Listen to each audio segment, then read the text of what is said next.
Hey guys, jusqu'où iriez-vous pour protéger votre enfant ou quiconque d'ailleurs? Risqueriez-vous la prison ou laisseriez-vous votre enfant entre les griffes d'un bourreau?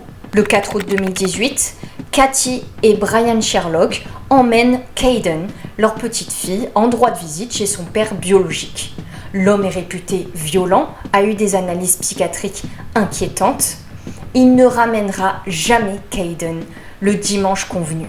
Si les faits divers t'intéressent, n'hésite pas à me rejoindre sur la chaîne. La communauté, si on peut nommer les gens qui sont réunis ici ainsi, s'agrandit et ça me fait chaud au cœur. Merci beaucoup aux nouveaux arrivants. Bienvenue à vous. Et je reconnais d'ailleurs beaucoup d'entre vous car j'ai l'occasion de vous parler en commentaire, que ça soit sur Instagram ou ici sur YouTube. Et d'ailleurs, si je te manque entre deux vidéos, n'hésite pas à aller faire un tour sur mes réseaux. Au moment où je tourne, nous sommes à la veille de mon anniversaire. Mon anniversaire qui est le 16 juin. Donc quand je publierai la vidéo, logiquement, on aura dépassé cette date. Donc c'est assez bizarre de dire ça vu qu'on est en début de semaine. Glitch. Mais je te laisse avec le générique.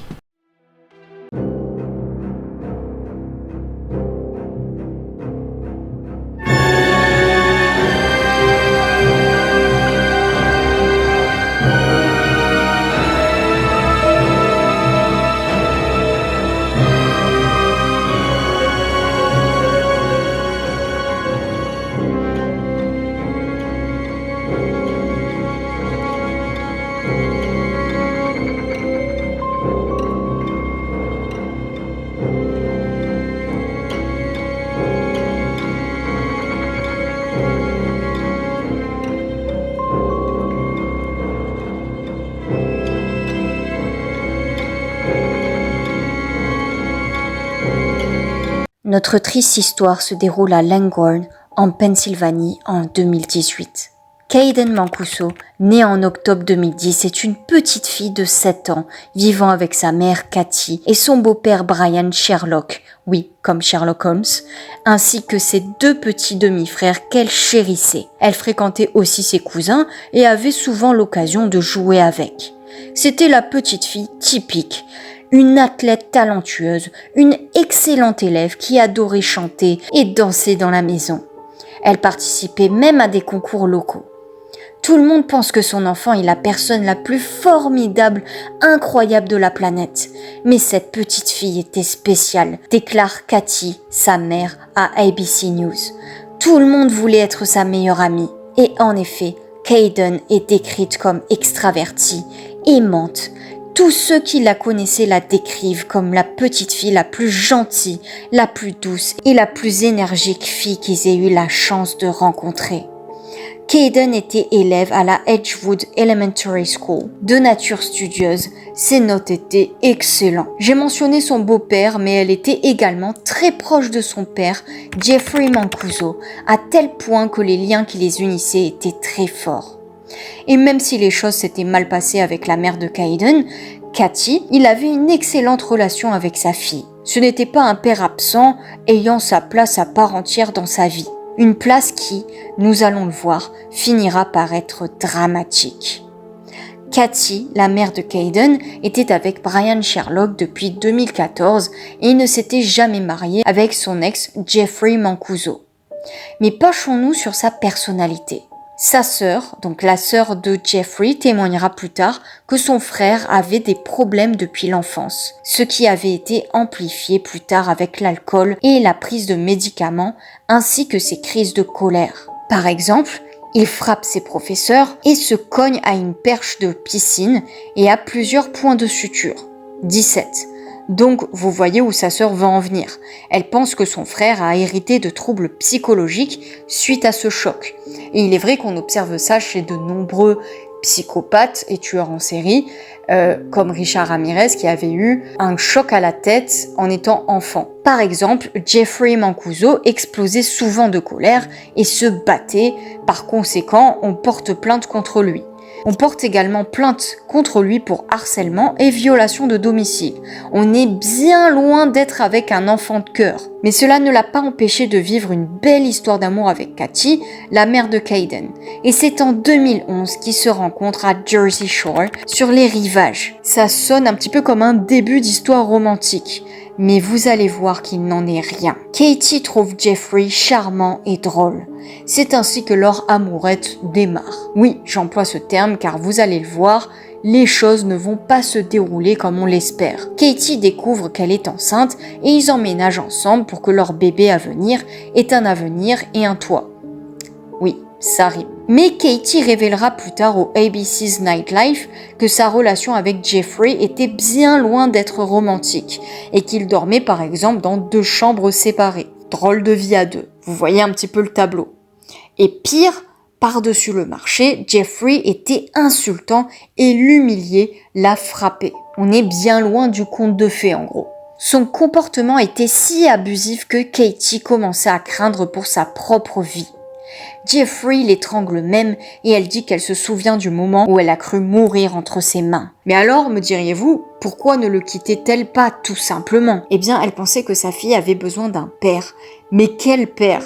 Et que Kayden avait besoin de ses 2 parents auprès d'elle. Et en effet, Jeffrey était un père aimant, vraiment un bon père. Kayden aimait son père et s'en vantait par exemple en disant que son père était si grand, si fort, alors qu'il faisait 5 pieds 6, même si ça fait presque 1m68. Pour une petite fille, cela devait sembler gigantesque. Malgré tout ça, l'attitude de Jeffrey va empirer et un jour, dans un bar, elle commence à se bagarrer avec un homme et lui arrache l'oreille en le mordant. Oui, vous avez bien entendu.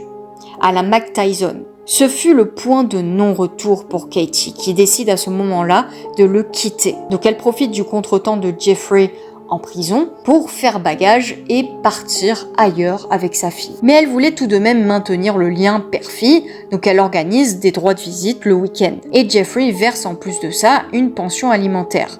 De son côté, Katie refait sa vie avec Brian Sherlock, un homme qu'elle rencontre après sa rupture et duquel elle tombe amoureuse. Il va s'occuper de Kayden et sera une véritable figure paternelle pour elle. Ils organisent un mariage et Kayden sera la petite fille au bouquet qui ouvrira la cérémonie. Et cela ne va pas plaire bien évidemment à Jeffrey.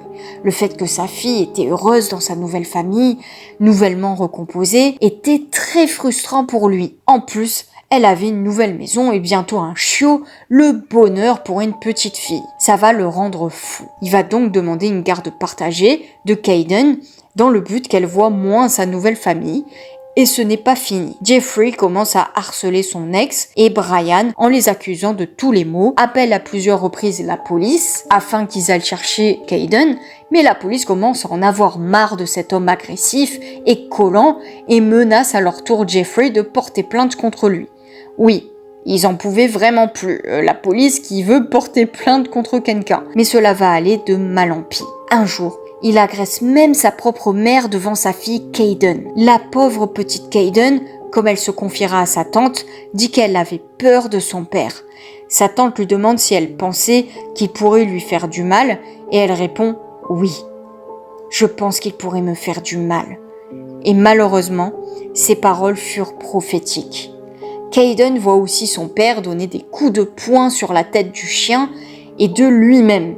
À ce stade, il semblait incontrôlable et la mère de Kayden commence à s'inquiéter sérieusement pour la sécurité de sa fille. Donc elle essaie de demander une ordonnance d'éloignement contre lui, mais la police, une fois n'est pas coutume, ne va pas prendre sa requête sérieusement.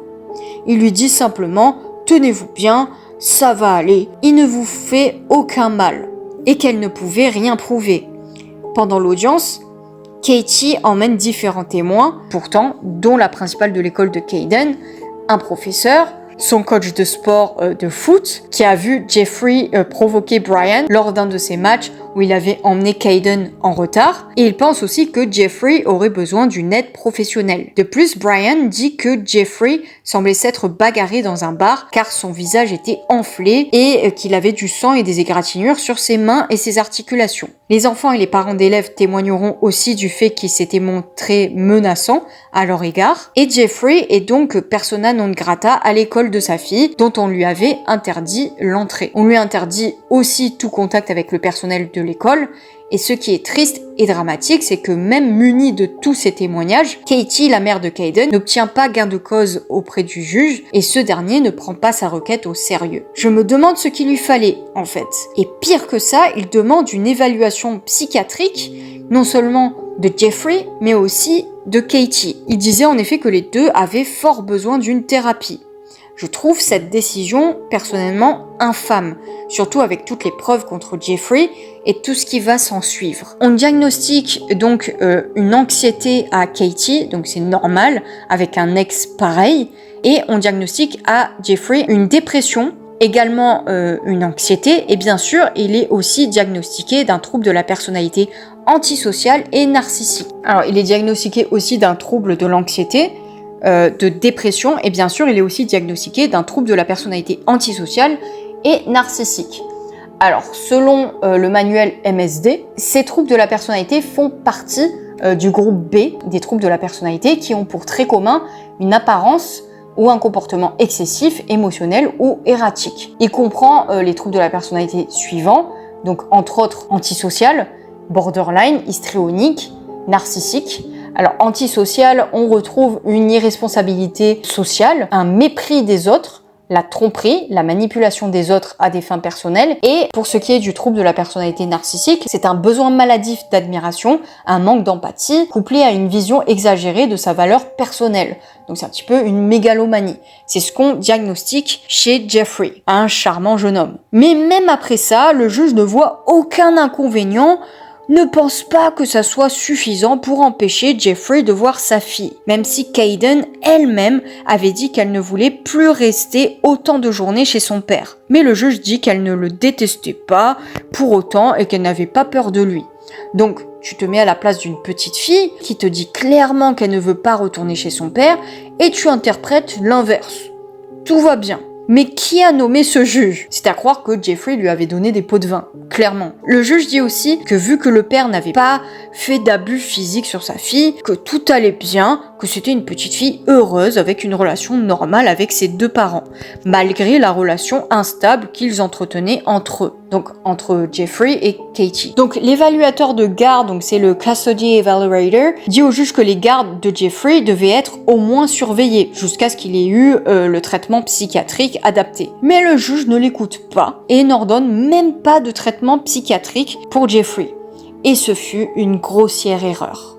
Donc suite à ça, Jeffrey se présente tranquillement au domicile de Katie et de Brian pour partir avec sa fille. Donc Katie lui confie sa fille et elle dit qu'elle regrettera plus tard sa décision de ne pas avoir désobéi au juge comme elle aurait dû. Et elle serait allée en prison à ce moment-là, mais au moins elle dit qu'elle aurait pu protéger sa fille des mains de Jeffrey. Nous sommes donc au 4 août 2018. Brian et Katie déposent leur fille chez Jeffrey pour le week-end et ils ne la reverront jamais. Jeffrey ne ramènera pas sa fille le dimanche comme convenu. Katie n'hésite pas une seconde et appelle le 911 en disant qu'elle craignait que sa fille soit en danger. La police refuse d'aller chez Jeffrey simplement parce qu'elle était avec son père biologique. Vous comprenez, c'est normal. Ils ne voyaient donc aucun inconvénient. Le 6 août, donc le lendemain du dimanche, Brian, son beau-père et son grand-père décident de se rendre au domicile de Jeffrey pour récupérer eux-mêmes Kayden. Arrivés sur place, ils constatent que la porte d'entrée était ouverte et ils se décident à entrer. Mais ils étaient absolument pas préparés à ce qu'ils allaient voir. Ils montent à l'étage et dans une chambre, ils trouvent, étendu, immobile, Kayden.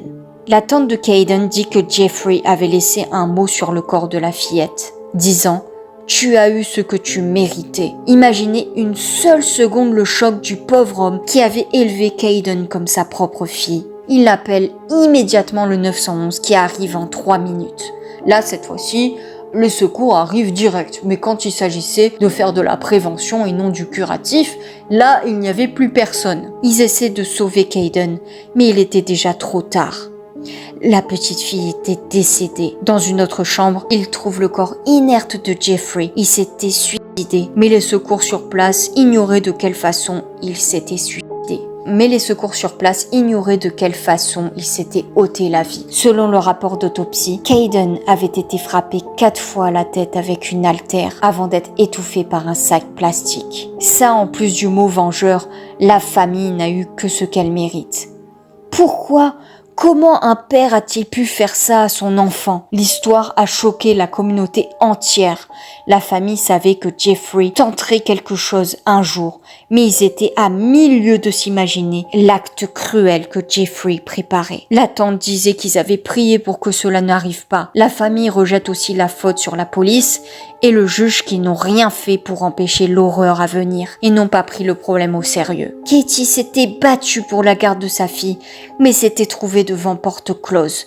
Il est vrai que si la police et la cour de justice avaient réagi suffisamment tôt, rien de tout ceci ne serait arrivé, même si le premier à blâmer est Jeffrey. Et ceci est très révélateur des failles d'un système déjà défaillant. Et ce drame a amené à des votes pour des réformes pour mieux protéger les enfants. Encore une fois du curatif au lieu du préventif. L'opinion publique a été choquée par l'inaction du juge qui, sachant les problèmes psychologiques de Jeffrey, les témoignages, n'a rien fait pour préserver Kayden. Des pétitions en ligne ont même appelé à sa démission et ont obtenu plus de 40 000 signatures. Au 8e anniversaire de Kayden, en octobre 2018, les proches de la fille se sont réunis à l'extérieur du Bucks County Justice Center en chantant des chants d'anniversaire pour elle et appelant au renvoi du juge. En tout cas, je trouve cette affaire très triste personnellement et c'est révélateur du fait qu'encore une fois, on n'écoute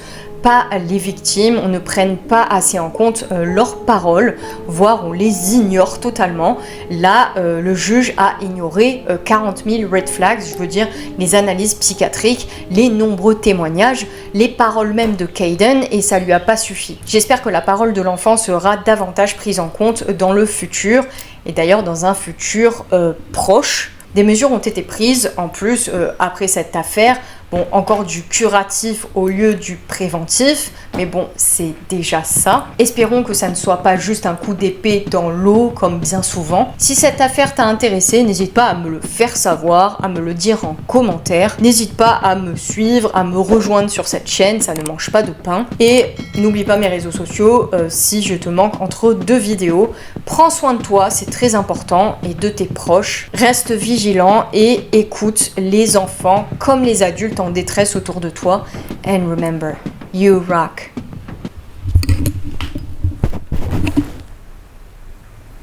Arrête de bouger, arrête de bouger.